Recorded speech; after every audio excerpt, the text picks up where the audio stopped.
예수께서 예루살렘으로 올라가려 하실 때에 12제자를 따로 데리시고 길에서 이르시되 보라 우리가 예루살렘으로 올라가노니 인자가 대제사장들과 서기관들에게 넘겨짐에 그들이 죽이기로 결의하고 이방인들에게 넘겨주어 그를 조롱하며 채찍질하며 십자가에 못 박게 할 것이나 제3일에 살아나리라. 그때에 세베대의 아들의 어머니가 그 아들들을 데리고 예수께 와서 절하며 무엇을 구하니 예수께서 이르시되 무엇을 원하느냐 이르되 나 이 두 아들을 주의 나라에서 하나는 주의 우편에 하나는 주의 좌편에 앉게 명하소서. 예수께서 대답하여 이르시되 너희는 너희가 구하는 것을 알지 못하는도다. 내가 마시려는 잔을 너희가 마실 수 있느냐 그들이 말하되 할 수 있나이다. 이르시되 너희가 과연 내 잔을 마시려니와 내 좌우편에 앉는 것은 내가 주는 것이 아니라 내 아버지께서 누구를 위하여 예비하셨든지 그들이 얻을 것이니라. 열 제자가 듣고 그 두 형제에 대하여 분이 여기거늘 예수께서 제자들을 불러다가 이르시되 이방인의 집권자들이 그들을 임의로 주관하고 그 고관들이 그들에게 권세를 부리는 줄을 너희가 알거니와 너희 중에는 그렇지 않아야 하나니 너희 중에 누구든지 크고자 하는 자는 너희를 섬기는 자가 되고 너희 중에 누구든지 으뜸이 되고자 하는 자는 너희의 종이 되어야 하리라. 인자가 온 것은 섬김을 받으려 함이 아니라 도리어 섬기려 하고 자기 목숨을 많은 사람의 대속물로 주려 함이니라. 그들이 여리고에서 떠나 갈 때에 큰 무리가 예수를 따르더라.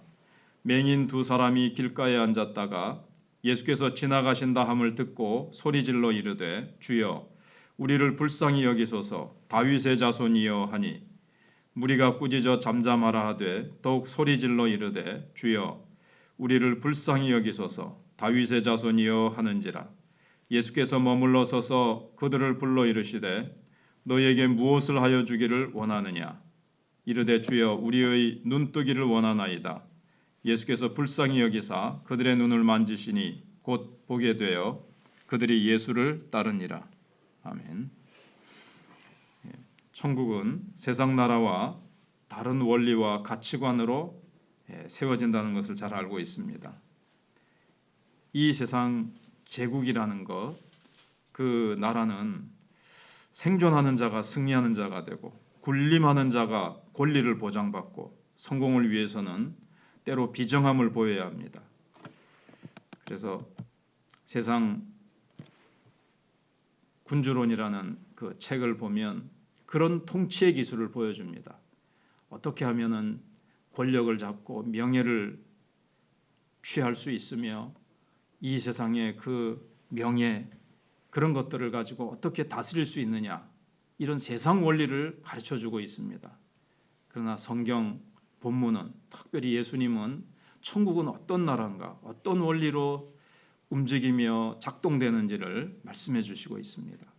먼저 17절로 19절에서는 예수님은 내가 십자가에서 죽고 고난당한 후에 사흘 만에 살아나야 하리라 하는 말씀을 이제 세 번째 말씀을 하십니다. 예수님은 죽음으로 끝나지 않고 제3일에 다시 살아나실 것입니다. 근데 이 죽음을 통과해야 돼요. 그런데 이 십자가를 예수님이 피할 수 있는 선택사항 가운데 하나가 아니라 피할 수 없는 필수적인 길이라고 사실은 말씀하시고 계십니다. 십자가 없는 구원은 없고 십자가 없는 영광도 없다라는 것입니다. 그래서 십자가의 사랑, 자기 부인의 사랑이 우리를 사실 새로운 피조물로 창조했고 또 우리의 모든 죄를 씻으셨고 우리를 새롭게 할 수가 있기 때문에 주님은 이 십자가만이 하나님 나라의 영광에 죄인인 우리가 참여할 수 있는 길을 열어주신 것입니다. 그런데 예수님은 우리도 그 십자가를 각자에게 주어진 십자가를 취할 때 하나님의 영광에 우리도 이룰 수 있다라고 가르쳐 주시는 겁니다. 세상 나라는 부활이라는 약속이 없습니다. 그래서 땅에서 어떻게 잘 먹고 잘 살고 땅의 것을 얼마나 내가 거머쥐느냐 이걸 지상 과제로 삼지만 천국은 살고자 하는 자는 죽고 죽고자 하는 자는 생명이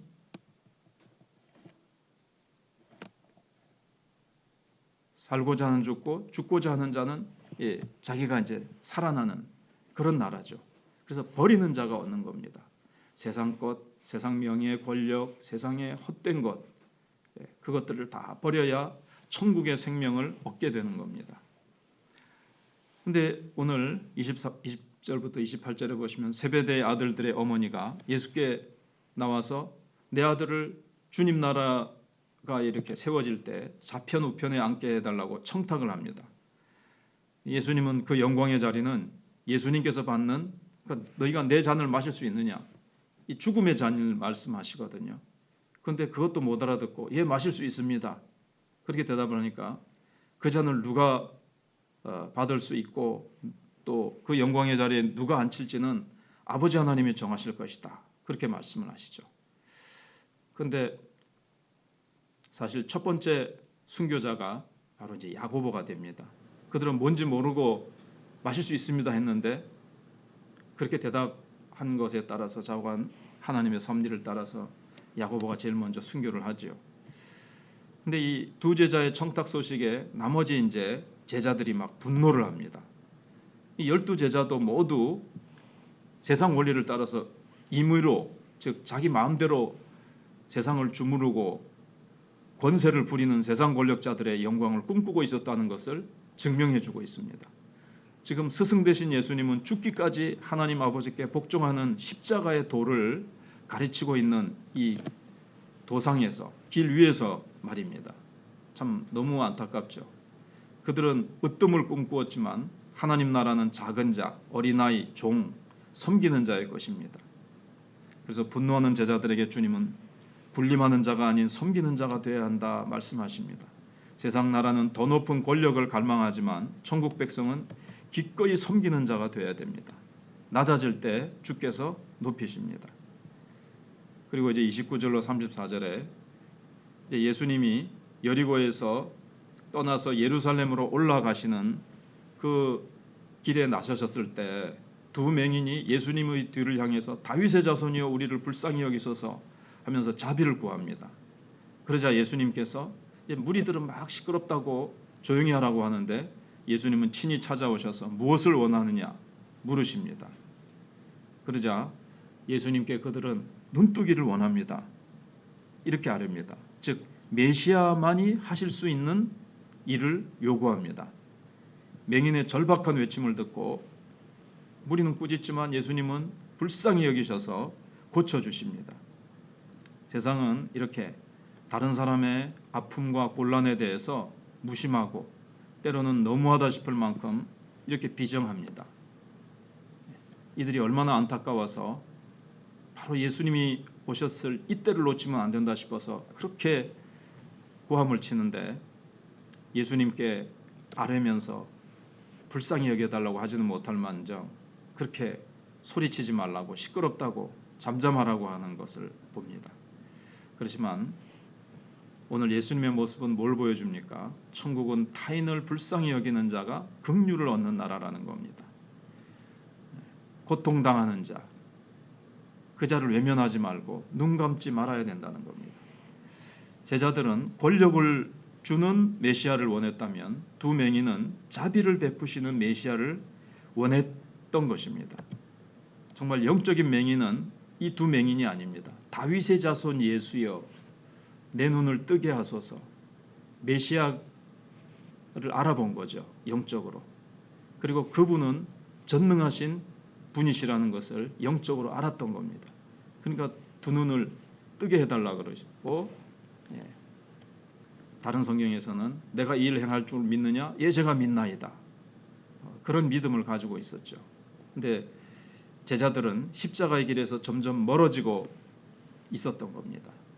그리고 이 맹인은 눈을 뜬 후에 예수님을 즉시로 따릅니다. 그 길은 어떤 길입니까? 십자가의 길입니다.